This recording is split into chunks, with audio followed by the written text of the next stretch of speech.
I'm Julie Blanner from the lifestyle website julieblanner.com, where I share easy ideas for entertaining recipes, home decor, and so much more. Today I'm going to make my famous apple bread for you. Well, cinnamon apple bread.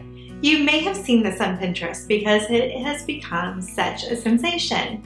Each fall, readers like you are making bread with me. I really enjoy it, and I hope you and your family do as well.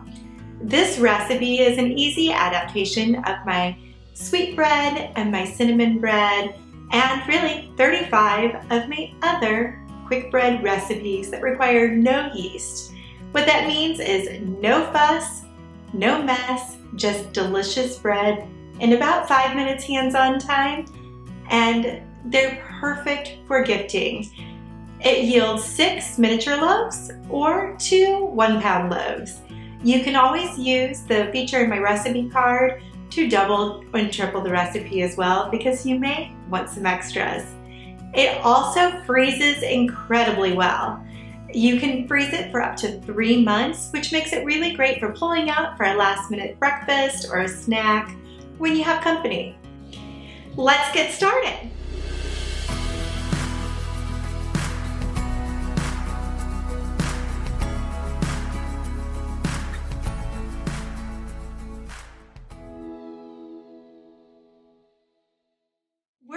Start by combining the dry ingredients. We're going to start with 2 cups of sugar,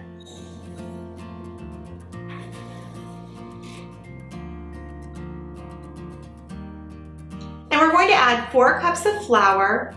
I know I should sift because when you scoop, it kind of packs the flour in, but I've been baking all my life and I kind of just make a little adjustment.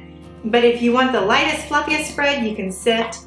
Otherwise, you can use my method, and it works just fine.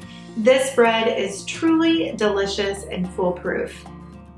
In fact, a lot of readers tell me that it's the first thing they've made, and they are so proud when it's a huge success. And now, because it's a quick bread recipe, we are going to add our leavening agent, 2 tablespoons of baking powder. Sometimes I'll receive questions, it seems like a lot. Well, that's because it takes a lot to make this rise to perfection. And now we're going to give it a teaspoon of salt, and that brings out all the flavors in a recipe.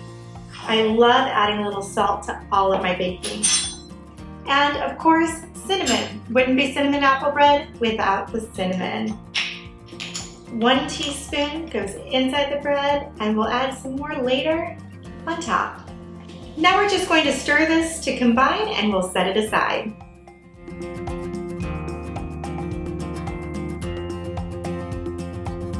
Now we're going to add our milk, 2 cups, 3/4 cup of oil. This makes it so moist. You can use whatever kind of milk you have on hand. You can use almond milk, whole milk, skim milk, anything will do the trick. We're going to use 2 eggs.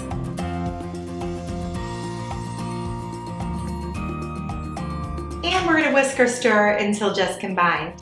You can, of course, do this in your stand mixer as well.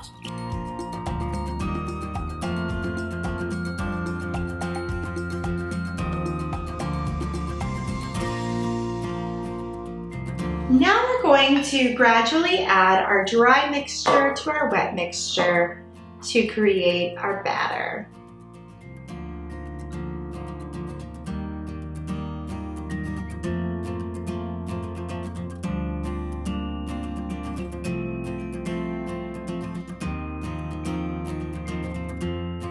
We stir until just combined. You don't want to overbeat, so just until everything is moist and smooth. And now we're going to add the apples. You can add 1 and up to 2 apples. Now I'm going to add it today directly into my batter, but you can also fold it in if you prefer. I do it both ways, but for the sake of simplicity today, we're just going to fold it into our batter.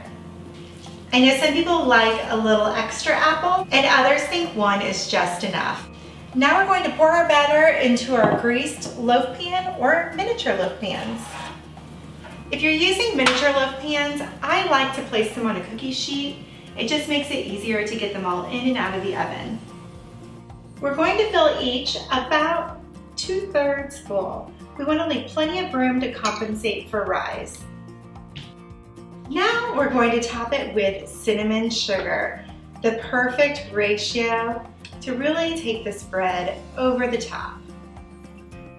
And we're going to swirl it in just a moment. I like to give each one a nice heaping spoonful so it has all the fresh fall Christmassy flavor of cinnamon.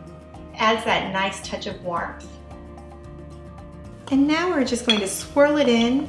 It's always best to use a knife. It makes it so much easier. We just go back and forth, creating a little zigzag. Kind of folds that cinnamon in, but still leaves a nice, beautiful crust on top.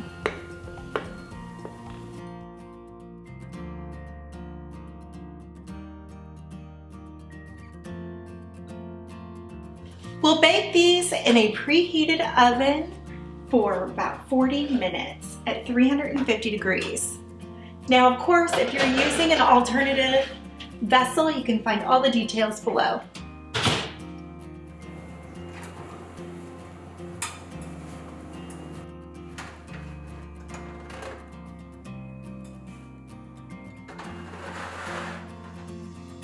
Of course, there are several variations to this bread. You can add some toasted walnuts or pecans.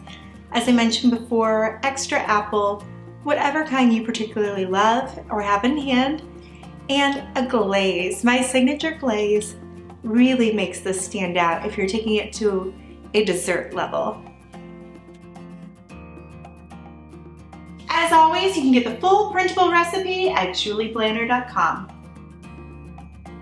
Thank you so much for joining me, and don't forget to click subscribe for more easy recipes.